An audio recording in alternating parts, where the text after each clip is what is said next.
Hi guys, it's currently, I don't know, 11 a.m. right now. And yeah, yesterday I posted a video about, not feeling too well. I still pretty much agree till this day.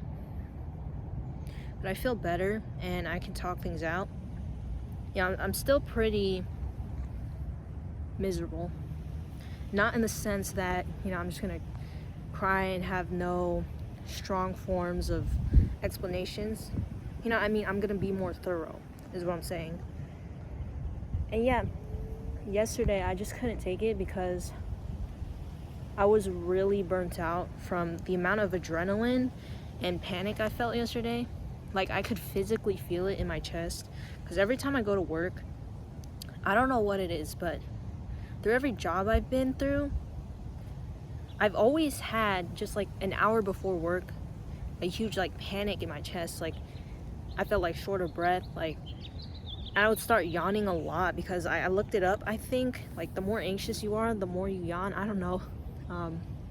I think that's the case, but also it's probably me just being tired. I mean, working obviously uses a lot of mental and physical effort, and that mixes up with fatigue. But yeah, it was a lot worse because those were the days where lunch rushes were so bad and I couldn't take it. It's like all at once there was like 3 different people trying to ask me something to fill out one procedure, and while another person was trying to correct me on a mistake, while another person was saying, oh, can you come here for a second and help me? Or it's not like they were doing it in a rude way, but still, there's like no regards to like the fact that everyone was telling me something at one time. Could you not see that someone else is also telling me another thing, and you could have like approached me at another time? And that was really pissing me off. And another thing too, I said like my parents don't really know how desperate I am to just leave. I really want to find true happiness and freedom. But the world as we know it, guys, we're all slaves to something. Like, it's from my favorite show, Attack on Titan, favorite anime. Like, there's this one character, his name is Kenny Ackerman, and he says, we're all slave to something. And that's the important theme of the show, wanting to find freedom from a world that, in Attack on Titan, you have titans everywhere, and we're all fighting for our lives. And I know it's not like that dystopian factor in our world, but still, that applies. The same concept of finding freedom and happiness is it's undefined, it's impossible, because to an extent, once we are born in this world, we immediately sacrifice our souls. We make a contract between the world that we're gonna suffer at least some point in our lives. And I don't know what true happiness even means, because life isn't linear, as I mentioned. It just changes instantaneously. If not instantaneously, there's still gradual approaches. That there's never good parts, there's never true bad parts. Well, there is good parts and true parts, but what I'm saying is, like, I meant to say that there's no true good part of life, because something always occurs afterwards, and then another thing, then you have to worry about something else, and it just goes forth and on. That's the cycle. I also want to say, like, yesterday I was mentioning that feelings have been, do they really, is it really something I should be focusing on? And I mean, yes, there's reason behind feelings, obviously, but some people are on a scale where they feel it more than others. And I've questioned this with my time. The emotions ever since I was younger, the social anxiety, being shy and timid, and just feeling like the odd one out, and being like, I will admit, like, in 5th grade I was a weird person. Like, I don't even know what the heck, you cringe. You ever do something stupid when you're younger and you cringe back at it, like, what the heck was I doing? But still, in that sense, what I'm trying to say is, I didn't realize, like, I didn't have the awareness or self-consciousness that I had back then, but I still felt the emotions. And emotions, they're technically I feel like they're constant on terms of if you feel happiness, sadness, depression. But what I mean is that, like, it's just a feeling, right? But then the reasons when you grow up, those overcomplicate. When you have more reason, and saying that if people say that there's reasons behind emotions, then the reasons have been growing so much for me. And I always realize, like, if these people in these jobs, bro, I'm not saying that they don't have any worries in life or that they probably didn't go through too much, but what I'm saying is that some people just be so dry. Like, some people I know in school or work, like, how could you be that dry? I just wish some people would have more self-introspection, you know, or morals to them. It just feels so hard when you're the odd one out and you have so many self-beliefs. Like, you value so much. Like, I value work-life balance. I value following passions and dreams. But then a work that requires you to just slightly discard it. I'm not saying that the work is telling me directly to restrict my dreams, my goals, my ambitions. I'm just saying that for the most part, in a fast food job, you're just there to follow orders. Obviously, I'm not saying that you can't be a happy person there, but it's almost unrealistic to be like, hey, oh, I'm so excited to go to work today because I'm going to serve people who are going to yell at me for messing up this one order, even though I literally repeated it to you and you didn't tell me if it was wrong. And I looked on the screen. Especially, I don't know if I should be shamed in being in a job for 3 weeks and not knowing, because at least, no, there's 95% of the people there have been there for like a year or a few months. So I don't know if I should feel ashamed. But then again, I have these working memory issues and all these injuries and, you know, anxiety and self-depression. Should I feel shamed for that? And letting feelings dictate what I should do or how I should go about life and my work?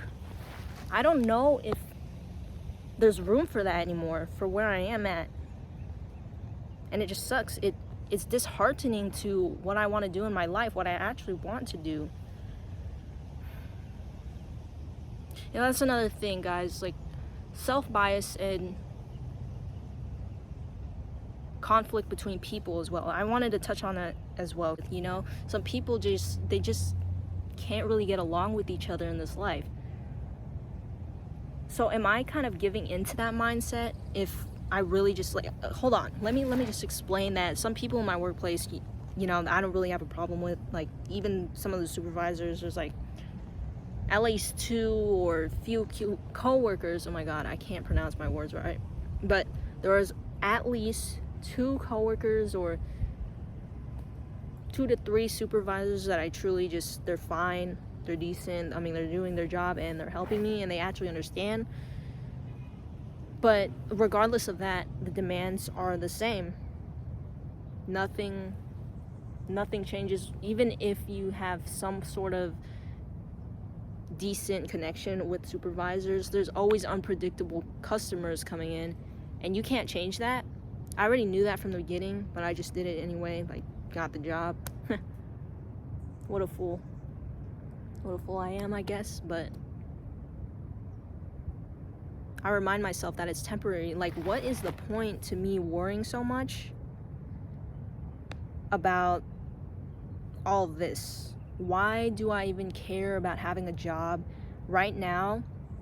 Because at the moment, yes, I am in college and I do need to worry a little bit about finances, but community college, it's kind of easy when you have the financial aid and the grants, because currently I am looking, you know, into that, or I already have it processed. But in any case, the money that I truly have to pay right now is if it's with car insurance, if I ever need to. And I think, no, not really car insurance, but my parents right now, they take me to my in-person classes and it starts in August, so I do have a bit of the time. I could choose to quit my job now and find another one, and that's like a month for me to kind of gain another job posting somewhere, and then I could take it, and then afterwards I could find a path to gaining new money, and I still have money to pay off possible expenses to that. But why do I have to struggle so much if I know that I'm putting in all my ambition, all my strength into something that I truly love? I'm already studying well. I got decent grades, honestly, even above average grades. I don't mean that to just brag about it. I mean that as in I truly did put in the work and time to dedicate to my learning. So if I am a person who is diligently at my studies, who is trying to find another job, and who is working, why should I feel guilty about not having a job? Because this currently, what I'm doing right now, is technically working and putting my brain to use to start something like a self-brand, like not like a self-brand, but almost, because YouTube in itself, I'm starting this is a long-term thing that I'm not trying to be desperate over, because all the other things like short-term jobs with fast food and retail, now I can handle retail, probably like cashier, but still, what I mean by like fast food especially, those are short-term jobs that you honestly lose stability in, and you just want to quit it. So what's the point of me worrying if I already have this long-term thing going on for YouTube? I'm already dedicating my time to this. You know how in some books or shows, I always appreciate characters who were almost considered either bums or low poverty people, but they still made their way through to be the most intellectual and most persuasive or business person like in the world. Like, say for example, you have shows like Arcane. The main character, Jinx, one of the main characters, like, she seems like very relatable and close to home to me, because like she has a lot of mood swings, and many people have considered her as like this psychosis character who just feels like out of reality. And I don't have that sort of disorder or anything. I'm just saying that from a standpoint where she used to be very timid, very scared, and those feelings still reside to her until she grows up to be like, in her teen years. Despite that being true, she's very inventful, and she has a lot of creativity, and she thinks her only strength to be what people normally consider like actual brute force strength, because her sister, one of the other main characters, Violet, she has raw strength. They both have different strengths that she feels like she has to compare herself, right? And that reminds me too, like, I always feel like people who have worked like fast-paced jobs, they have that strength. Sure, I will admit that, but then there's one strength, because they don't know me who I am truly. They don't know the side of me who is very creative, inventful, and very poetic in a sense. Like, they don't even know, they don't know this. They don't know that I'm starting YouTube, and that I'm considering where I could go, and that I'm trying to put this as a future thing. So that's what I find very beautiful about that character. She still seems very insecure about not being the best, but she has a home where she can create things. And even later on in the series, bro, she's appreciated by, in Zaun, that's the area that she lives in, like, or the Undercity world, basically. There's this the other part, Piltover. It's basically, the luxurious side, and then the, poverty-driven side. But what I'm saying is that people in Zaun, they appreciate her as like an idol, and I really think that's a good turn for the series, like especially in season 2. But anyway, that's my point that I'm making. Maybe I could be that one person who is an idol to everyone, despite coming from a place of depression and misery. That's the place where I can find a little bit of freedom and happiness, knowing that people relate to me at least. I just have to find the right people who understand me. And even though, that takes time, I'm willing to put things into placement now.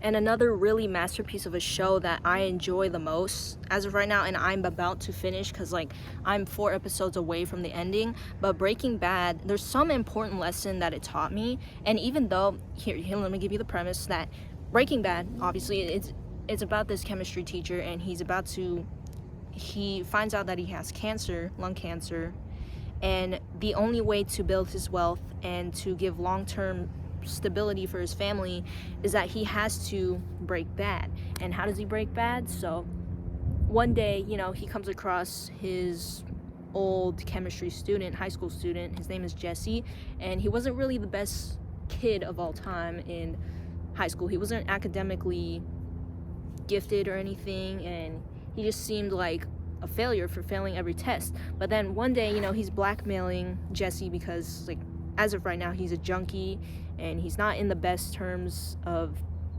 he's not hanging out with the right groups or doing the right activities, right? And over time, you get to see their dynamic. But aside from their dynamic, there's an important lesson here that, okay, at first, like, they don't really have jobs that will put them good in the long term, or because considering the cancer that the main character has, Walter is put in a position where he just needs to take initiative, right? And he learns to be someone who breaks the morality, who breaks the law, and he starts selling drugs and everything, and he handles distribution through Jesse. But I think this is a reminder too that I'm not saying do bad things and you'll get whatever, because obviously, but don't break the law or anything. But this taught me that taking initiative is probably where things are going to lead you into a better path. If you're going to take up something that you have to be obedient and you just have to follow orders from people, in my opinion, there's some jobs, yes, you can kind of have that at time to time, but with something that is more individual based, especially with a business, or if something that you truly love, like you want to make your own comic and like somehow publish it, or with writing a novel, I mean, honestly, the only order that you have to face is the self-publishing and the research, and that's not too much of a demand. I mean, I will say, I have no true experience of that, but it's just the repetitiveness and the monotonous journey first, and then eventually you can like probably make some sort of traction with a novel. But that reminds me of YouTube. Like, I shouldn't be so desperate at this point. Like, even if I quit my job, I don't care. I'm not really desperate with YouTube. Like, I'm actually really proud that I started to take things in my own hand, because I need to take the action now. And I'm already proving that. How many? For like a month, I posted like at least 30 videos ever since I started back YouTube. And it tells me that I'm considering the long-term basis of this, not the short-term basis with a retail job that I'm just going to be desperate and then I'm going to keep quitting, and then nothing is just stable for me. So that's what I realized. I'm still pretty panicky. Like, I have work again the day after tomorrow. No, actually, no, I have work tomorrow. My bad. Oh God. But I saw my schedule and it just didn't seem like a real break. That's what makes me really anxious. And I'm trying to tell myself that I've already established something. I think I need to really detach. That's the problem here. Because things have been the opposite, because I've held some resistance to everything I'm doing. So I just remind myself of the show Breaking Bad. Like, every time I watch it, I know it seems different on terms of activity wise. Like, the surface level is, two men, they sell drugs so that they can have a stable life, or they can have some sort of job to keep them stable. But then I always believe that even though they have their issues and they are very morally, there's a lot of morally great characters in the show. Like, there's no good or bad, but I always see that they have so much flaws in them as well. And yet, despite having flaws, that makes me feel comfort in a way, because I, as a person too, you feel like you're out of society, you're out of society's eyes, and no one favors you in your job, or no one really empathizes with you as well, because especially if you're doing things that most people wouldn't do, like drug selling or whatever, like in the show, I'm not talking now, like in real life, they're trying to emphasize, they're trying to exaggerate, like with fiction, that people will be outcasted when they're trying to follow a job life that they aren't really supposed to be following, or that most people will ick on. And you know, as I've already mentioned, like with Attack on Titan, you know, the whole theme of freedom, you know, they find out later on, I know I'm quoting this already, I already quoted that we are all slaves and that we are addicted to something, but you know, we're always holding on to something that will keep us feeling sane.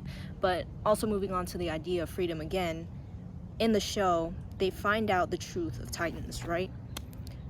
But they still feel like there's another trap, another obstacle, especially the main character. This is where he truly changes, and he questions freedom a lot. And that's where he starts to turn. And I don't want to spoil anything, but I will say, they also show an end credit scene where other wars are happening, and it just shows that there's still always going to be conflict in the world. And that's the same idea with a person as well, internally, because we are always feeling like we're trapped by some emotion, some mood, and we can't escape until, you know, we try to find the light at the end of the tunnel, but then all of a sudden it grows darker again. So I don't really know if I'm facing true freedom anymore. It's nothing, it's something that I've been just artificially chasing for, because it never comes to me at all. I just feel like I'm stuck. I'm chasing after something that will run away from me consistently and constantly. There's more goalposts, there's more. It's also like in chemistry, like there's balancing with chemical equations. Obviously you find out the answer still, but there's this point where, you know, if you have to fix the number of elements on this side, or in atoms, I forgot what it's called, then you have to fix the other side, but then you have to fix that other side, and then it's a whole cycle. Like, one problem comes after another. One tribulation of feeling stuck and trapped again, it will come back to eat at you. You know, I just feel like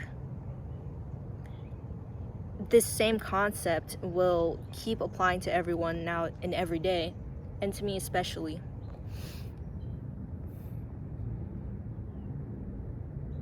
You know, I don't know if I will ever truly be happy, because emotions for me, they switch on a constant basis. There is no utopian like factor to it, because like in utopians everything is perfect, you know, but that's just not how reality is. And I mentioned that we need to face obstacles without pain. I made a video, without pain there would be no point in living life, but there's some point where pain and the effort that you put to achieve something, it seems unreasonable. Like, you put in all that effort, but why do we have to do so much work for something that is simply achievable? Like, having a basic job, most entry-level jobs, which people quit easily, I think that's also the reason too, you know, they're open for us, and then we have to face more tribulations than we need to make money or whatever, or like we have to face the stupidest of little things, like with messing up on orders or whatever. You know, I already mentioned that so many times and I don't want to talk about it, but some obstacles in life are unfair, so you have to just cheat through it by finding some other solution, or making something that has a reasonable obstacle, right? So the other obstacle can kind of just ease down or go away. Like, sometimes you have to cheat at that. That's what I believe.